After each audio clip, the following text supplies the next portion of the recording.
నమస్తే, welcome to TS news room. నేను మీ తాడూరి శ్రీనివాస్. ఈరోజు ప్రపంచంలో ఎక్కడ చూసినా పాకిస్తాన్ దేశం యొక్క చర్చ జరుగుతూ ఉంది. పాకిస్తాన్లో మరో ఉద్యమం, అదేంటో కాదు, స్వతంత్ర రాజ్యంగా ఉండి బలవంతంగా పాకిస్తాన్లో కలుపుకోబడినటువంటి బలూచిస్తాన్ పోరాటం ఈ ప్రపంచ ఉద్యమాలకు ఎన్నో నేర్పిస్తూ ఉంది పాఠాలను. అక్కడ ముఖ్యంగా మానవ హక్కుల హననం ఏ రకంగా జరుగుతూ ఉంది. ఇప్పటివరకు వాళ్ళకి యుఎన్ఓ సపోర్ట్ కానీ ఏ దేశం సపోర్ట్ కానీ లేకున్నా స్వతంత్రంగా అక్కడ ఉన్నటువంటి వారు పోరాటాలు చేస్తూ ఉన్నారు. నిజమైన పోరాటం అక్కడ ఏ రకంగా జరుగుతూ ఉందంటే మీకు విశ్లేషించే ప్రయత్నం చేస్తాను. ప్రపంచంలో ఎన్నో ఉద్యమాలు జరిగినాయి, వాటన్నిటికి కూడా మగవారే లీడ్ చేసినారు. మన స్వాతంత్ర పోరాటం గాంధీ కావచ్చు, లేకపోతే ప్రపంచంలో నెల్సన్ మండేలా కావచ్చు, లేకపోతే చెగువేరా కావచ్చు, అనేక రకమైన పోరాటాలు జరిగినాయి. ఎక్కడ కూడా మరి మహిళలు పోరాట యోధులుగా ముందుండి నడిపించిన ఉద్యమాలు చాలా అరుదైనమే చెప్పుకోవచ్చు. కానీ ఈ ప్రపంచంలో ఈరోజు ఒక పాఠ్యాంశంగా తీసుకోవాల్సినటువంటి అంశంగా మారబోతూ ఉంది. ఆ బలూచిస్తాన్లో ఎంతోమంది మగవారు, కొంతమంది మిలిటెంట్ ఉద్యమాలు చేస్తూ ఉన్నారు, కొంతమంది వేరే దేశంలో ఉండి పోరాటాలు చేస్తూ ఉన్నారు. కానీ మహిళలు తెగించిన తెగువతో అక్కడే ఆ ప్రాంతంలోనే పాకిస్తాన్ యొక్క మిలిటరీ కబంద హస్తాలు అనొచ్చు, ఇనుప బూట్ల చప్పుడు అనొచ్చు, పిస్తోల్ రోజు పొద్దున లేస్తే తుపాకీ గుండ్లకి బలవుతున్నా కానీ భయపడకుండా అక్కడ మహిళలు పోరాటం చేస్తూ ఉన్నారు. ప్రత్యేకంగా నేను ఈ విశ్లేషణ మహిళలే పోరాటానికి దిగితే మరి ఏ రకంగా ఈరోజు ప్రపంచ దేశాలు అబ్బురపడతాయో బలూచిస్తాన్లో చూస్తే తెలుస్తుంది. ఈరోజు అక్కడ జరిగినటువంటి మహిళల వీర వనితల యొక్క పేర్లు ఒక్కొక్కటిగా నేను చెప్పే ప్రయత్నం చేస్తాను. డాక్టర్ మహరంగ్, ఆవిడ మహరంగ్ బలోచ్ ఎవరో కాదు, ఈరోజు నోబెల్ శాంతి బహుమతికి రికమెండ్ చేయబడింది. 2025లో నోబెల్ శాంతి బహుమతి ఇవ్వబోతూ ఉన్నారు. అదే రకంగా టైమ్స్ మ్యాగజైన్లో మరి 100 మంది వీర వనితలు ఇన్ఫ్లుయెన్సర్స్ యొక్క లిస్టులో వారి పేరు మరి సెలెక్ట్ చేయడం జరిగింది. అదే రకంగా యుఎన్ఓలో కూడా వారికి ప్రసంగించే అవకాశాలు కానీ, లేకపోతే అనేక దేశాలు వారి ప్రసంగాల కోసం పిలుస్తూ ఉన్నారు. కానీ పాకిస్తాన్ వారి పాస్పోర్ట్ లాక్కోవడం కానీ, వారికి బయటికి రానియకుండా హౌస్ అరెస్టులు కానీ, జైలుకు పంపడం కానీ, ఎయిర్పోర్ట్లలో అడ్డుకోవడం కానీ చేస్తూ ఉన్నారు. కానీ ఈరోజు బీబీసీ కూడా 100 మంది మోస్ట్ ఇన్ఫ్లుయెన్సర్ లిస్టులో వారి పేరు చేర్చడం జరిగింది. వారు ఒక్కరే కాదు, అనేక మంది వీరవనితల పేర్లు కూడా ఈరోజు ప్రపంచ దేశాలలో ఇలాంటి బీబీసీలో కానీ నోబెల్ శాంతి బహుమతికి కానీ రికమెండ్ చేయబడతా ఉన్నారు బలూచిస్తాన్ ఉద్యమకారులు. ఈరోజు మహరంగ్ అంటే ఏంటో కాదు, అర్థం కూడా మీకు తెలుసు.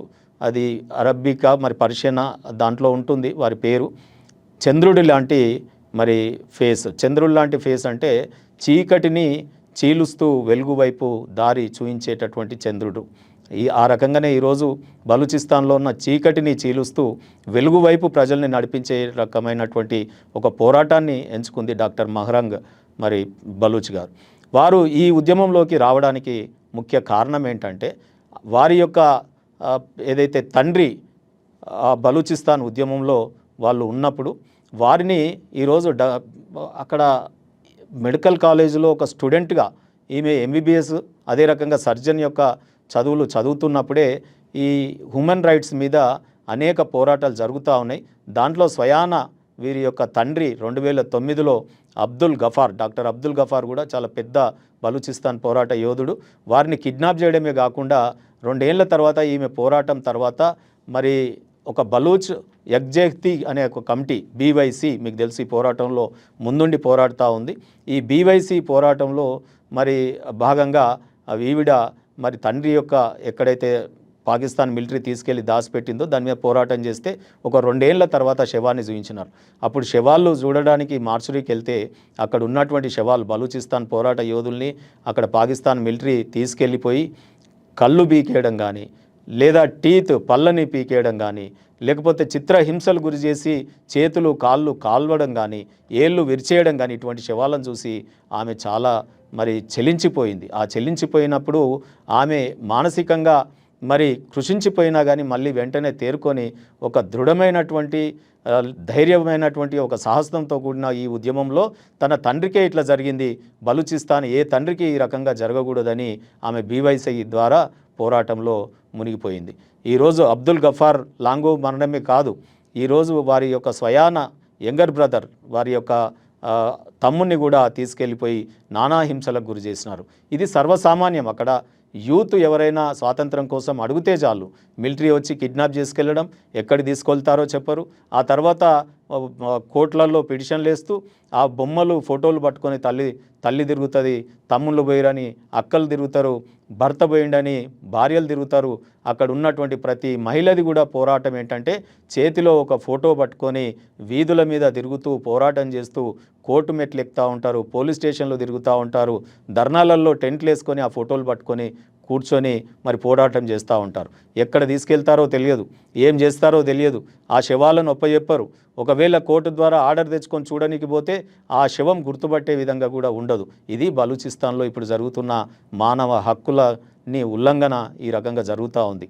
అయితే ఇదే పోరాటంలో మహరంగ్తో పాటు నైలా ఖాద్రీ బలూచ్ అనే ఆవిడ కూడా రాజకీయ శాస్త్రం పొలిటికల్ సైన్స్ చదువుకొని ఒక ఇస్లామిక్ హిస్టరీలో ఎంఏ చదువుకొని ఆ తర్వాత ఒక రచయితగా ఒక కవయిత్రిగా మరి చాలా అనేక రకమైనటువంటి విశ్లేషణలు చేస్తూ ఆమె తన స్వయాన తల్లి మరి మంచాన పడితే చూడనికి పోతే మిలిటరీ మొత్తం రౌండప్ చేస్తే దాంట్లో నుండి మారువేషంలో తప్పించుకొని బయటికి వెళ్ళి ఈరోజు అసైలం తీసుకొని వేరే దేశాలలో మరి ఆవిడ తన గొంతు బలూచిస్తాన్ యొక్క గొంతుని వినిపిస్తూ ఉంది.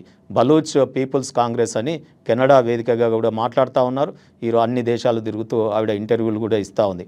ఆమె భర్త కూడా సయ్యద్ ఖాద్రీ ప్రొఫెసర్ మరి ఇదే రకంగా పోరాటంలో ఉన్నారు.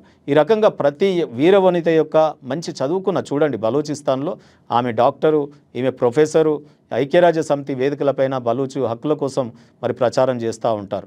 అంటే బలూచు జాతి యొక్క కన్నిటిని ప్రపంచం చూడాలి, ఈ మౌనంగా ఉన్నాయేంటి ఈ దేశాలన్నీ అని చెప్పి అన్ని దేశాలకు వారు చెప్తా ఉన్నారు.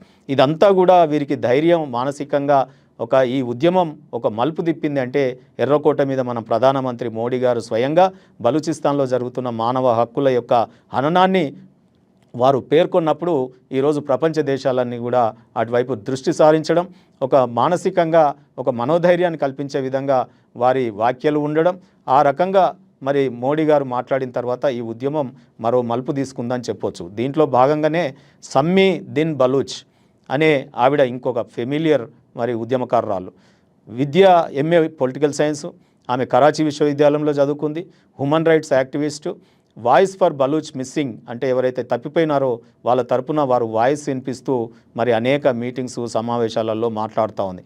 వారిని కూడా అనేక అరెస్టులు, అనేక రకమైనటువంటి మిలిటరీ హింసలు జరుగుతూ ఉన్నాయి. ఆమె ఇంట్లో కూడా తండ్రి డాక్టర్ దిన్ మహమ్మద్ బలూచ్ అని వారు ప్రభుత్వ డాక్టరు. ఆ ప్రభుత్వ డాక్టర్ హాస్పిటల్ నుంచే 2009లో అదృశ్యమైపోయినారు. ఆ తర్వాత పోరాటం చేసిన తర్వాత చనిపోయిన డెడ్ బాడీలను చిత్రవదలు చేసి వీరికి ఒప్పజెప్తా ఉన్నారు. అదే రకంగా ఇంకో వీరవనిత సైరా బలూచ్ సిరా, ఆవిడ షార్ట్ పేరు నేమ్ సిరా అంటుంటారు. ఈమె కూడా యూనివర్సిటీ ఆఫ్ బలూచిస్తాన్లో గ్రాడ్యుయేట్. అదే రకంగా ఈ మన బీవైసీ ఏదైతే ఉందో బలూచ్ ఎగ్జెక్టివ్ కమిటీ మరి పోరాటంలో మరి డాక్టర్ మహరంగా గారు బలోచ్ గారితో పాటు ఈమె కూడా ఆ ఉద్యమాలలో పాల్గొంటుంది. వీళ్ళ ఉద్యమాలలో కూడా ఆమె సోదరుడు ఎన్కౌంటర్లో హతమైనాడు. అదే రకంగా చూడండి, ఓ తల్లికి కొడుకు పోయినాడు, ఒక భార్యకి భర్త పోయినాడు, ఒక అక్కకి తమ్ముడు పోయినాడు.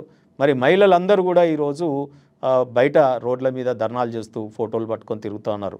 అదే రకంగా నేను ఇంతకుముందే చెప్పినట్టు మోడీ గారు ఎర్రకోటపై ప్రసంగం చేయడం గాను, అదే రకంగా మోడీ గారి యొక్క సపోర్టు ఏదైతే అంటే నేరుగా మనం చేయకపోయినా అక్కడ జరుగుతున్నటువంటి విషయాన్ని ప్రపంచ దేశాల దృష్టికి తీసుకొచ్చినందుకు గాను కరీమా బలూచ్ పాపం ఆవిడ చిత్రవదలకు గురైపోయి చిత్రహింసలు తట్టుకోలేక బలూచిస్తాన్ నుండి ఆమె నేరుగా BA సైకాలజీ చదివినటువంటి యూనివర్సిటీలో మరి విద్యార్థి నాయకురాలు, ఆమె బలూచ్ స్టూడెంట్ ఆర్గనైజేషన్ అని BSOకు చైర్మన్గా వ్యవహరించినారు. ఆమె పాపం కెనడాకు వెళ్ళిపోయి ఇక్కడ నుండి ఏదో రకంగా తప్పించుకొని అసైలం తీసుకొని అక్కడ ఉండి అక్కడ చేస్తుంటే పోరాటం మరి వారిని అక్కడ అసాసినేట్ చేసినారు. అసాసినేట్ చేయడమే కాదు, మరి ఆమె అబ్డక్ట్ అయిపోయి అసాసినేట్ అయిన తర్వాత ఒక నీళ్ళల్లో శవమై తేలిపోవడం. అంటే కెనడాకు పోయినా వదిలిపెట్టకుండా పాకిస్తాన్ గూఢాచార వ్యవస్థ ISI కావచ్చు, మరి వారి యొక్క మిలిటరీ మరి గూఢాచార వ్యవస్థ ఇంటెలిజెన్స్ వ్యవస్థ వారిని ఆ రకంగా చంపివేయడం జరిగింది. వారు చేసినటువంటిది ఏంటంటే మన మోడీ గారికి రాఖీ పంపిస్తూ అన్నయ్యగా మీరు సపోర్టు ఇస్తున్నందుకు, మా గురించి మాట్లాడినందుకు ధన్యవాదాలని చెప్పినటువంటి వీర వనిత. మరి అదే రకంగా ఆమె స్నేహితుడు జాకీర్ మజీద్ లాంటి వారు, ఆయన ఒక జర్నలిస్టు, మరి ఏ వేదికపైన బలూచిస్తాన్ ప్రజలు ఎదుర్కొంటున్నటువంటి వాటిని రాయడమే ఆయనది ఒక నేరం. మరి ఆ రకంగా ఆయనది కూడా మరి అదృశ్యమైనారు. అదృశ్యమైనారంటే ఇంకా శవమై తేలాల్సిందే, అక్కడ వేరే ఇంకా అది లేనే లేదు. ఈ రకంగా బలూచ్ స్త్రీల యొక్క వేదన చాలా మౌనంగా, కానీ గొంతు ఈరోజు మీకు చెప్పినట్టయితే ఏ మహిళ వీర వనితలు వీణ వాయిస్తే మరి ఆ స్వరం మరి చాలా గంభీరంగా, చాలా మరి ఎంతో ఆవేదనతో కూడినటువంటి స్వరాలే వినిపిస్తే మీకు ఎక్కడ ఏ వీణను వీటినా అదే రకంగా మీకు వినిపిస్తూ ఉంటుంది. ఈమె యొక్క మేనమామ కూడా కిడ్నాప్ అయినాడు, అదే రకంగా నిర్బంధంలో మృతి చెందినాడు. అందుకే అక్కడ ఇంతమంది చదువుకొని విశ్వవిద్యాలయాల్లో వీరవనితలుగా మారడానికి పుస్తకం పట్టిన చేయితోనే, కలం పట్టిన చేయితోనే ఇలా తుపాకీ పట్టాల్సినటువంటి పరిస్థితులు రావడం అనేది చాలా అంటే శోచనీయం. అదే రకంగా ఇంకొక వీరవనిత సీమా బలూచ్, ఆమె కూడా BA సోషాలజీ, ఆమె తుర్బట్లో చదువుకుంది. మరి అదే రకంగా సోషల్ మీడియా యాక్టివిస్టు, ఆమె కూడా BYCలో మరి కార్యకర్తగా పనిచేస్తూ ఉంది. ఆమె కూడా ఎంగేజ్మెంట్ అయింది. ఆమెది ఎంగేజ్మెంట్ అయిపోయినటువంటి నిశ్చితార్థం అయిపోయిన తర్వాత అతని యొక్క ఆ అబ్బాయిని తీసుకెళ్ళిపోయి మరి అబ్డక్ట్ చేయడమే కాకుండా అనేక రకాలుగా హింసించి చంపివేయడం జరిగింది. అయితే ఆమె ఆ రోజు అతన్ని చంపివేసిన రోజు గ్వాదర్ పోర్ట్ ఏదైతే చైనా ఆక్రమణలో మరి డెవలప్ అవుతూ ఉందో అక్కడ పెద్ద ఉద్యమం కూడా రావడం జరిగింది. అంటే క్వెట్టా నుంచి ఇవాళ తర్బట్ నుంచి గ్వాదర్ దాకా ఈ ఉద్యమం ఎగబాకుతూ ఉంది. ఆమె ట్వీట్ ద్వారా ఆమె స్వరం ఈరోజు మొత్తం ప్రపంచాన్నే ఒక దుఃఖమయంలో పడేస్తూ ఉంది. అదే రకంగా హనీ బలూచ్, ఆమె కూడా యూనివర్సిటీ ఆఫ్ బలూచిస్తాన్లో లా చదువుకుంది, లీగల్ వారంటీరు, ఆమె మహిళా కార్యకర్త కూడా. అదే రకంగా బలూచ్ ఉమెన్ ఫోరం పెట్టి క్వెట్టాలో వేదికగా ఆమె పోరాటం చేస్తూ ఉంది. వాళ్ళ యొక్క మామను కూడా అదే రకంగా ఆ రోజు మరి ఎన్కౌంటర్లో, ఫేక్ ఎన్కౌంటర్లో చంపివేయడం జరిగింది. చూడండి, ప్రతి వీరవనిత వారి ఇంట్లో ఒక గాథ. మరి ఆ రకంగా ఆమె ఒక మాట మాట్లాడుతూ ఉంటుంది, న్యాయం దక్కే వరకు. ఈరోజు మా మామ కాదు, బలూచిస్తాన్లో ఏ మామ కానీ, ఏ తండ్రి కానీ, ఏ తమ్ముడు కానీ, ఏ అన్న కానీ మరి న్యాయం జరిగేంత వరకు నేను పోరాడుతూనే ఉంటా. మమ్మల్ని ఇటువంటి మిలిటరీ యొక్క దమనకాండకు మేము వెరిసేది లేదు అని వారు మాట్లాడుతూ ఉంటారు. ఇవన్నీ ఒకవైపు మీరు చూసినట్టయితే అక్కడ కిడ్నాపులు సర్వసాధారణం, వారిని చంపివేయడం సర్వసాధారణమైపోయింది, వారిని చిత్రహింసలకు గురి చేసి చంపడం సర్వసాధారణమైపోయింది. ఈ రకంగా ఏవైతే వాటి నుండే ఈ వీర వనితలందరూ కూడా ఈరోజు ప్రపంచవ్యాప్తంగా ఒక ఉద్యమకారులుగా వెలుస్తూ ఉన్నారు. అదే రకంగా ఇది ఒకవైపు జరుగుతూ ఉంటే ఈ మధ్య కాలంలో బలూచిస్తాన్లో ఒక న్యూస్ కూడా చాలా ఇంపార్టెంట్గా, అంటే మహిళలు, చదువుకున్న మహిళలు ఏ రకంగా బలూచిస్తాన్లో పైకి వస్తూ ఉన్నారు ఆ బీద రాష్ట్రంలో అని చెప్పడానికి మన హిందూ మహిళ అయినటువంటి భారతీ కుమార్ ఈరోజు అసిస్టెంట్ కమిషనర్గా అక్కడ బలూచిస్తాన్ పబ్లిక్ సర్వీస్ కమిషన్ ద్వారా వారు సెలెక్ట్ కాబడ్డారు. వారు అక్కడ బలూచిస్తాన్లో హిందూ మతాన్ని ఆచరిస్తూ ఉంటారు. వారిని మెగ్వార్ బీల్ ఎస్సీ అని కూడా అంటూ ఉంటారు.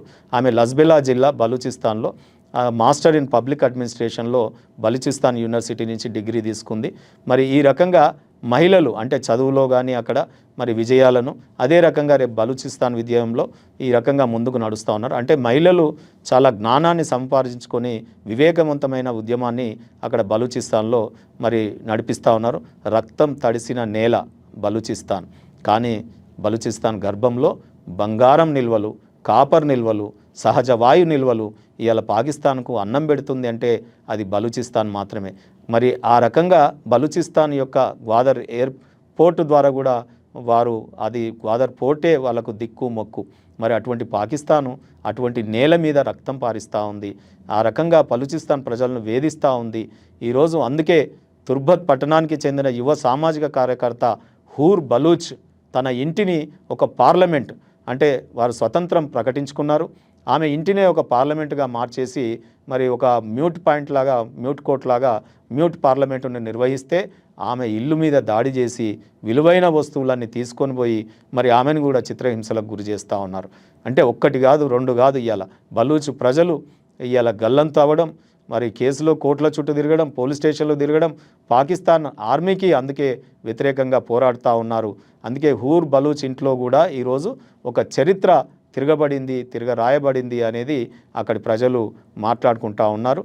ఈరోజు ఒకటే మీ దృష్టికి తీసుకొచ్చేది, ఈ మహిళలు కూడా పోరాటంలో చాలా పెద్ద ఎత్తున, అది సింధు ప్రాంతంలో కూడా ఇన్ఫ్లుయెన్స్ అవుతూ ఉన్నారు.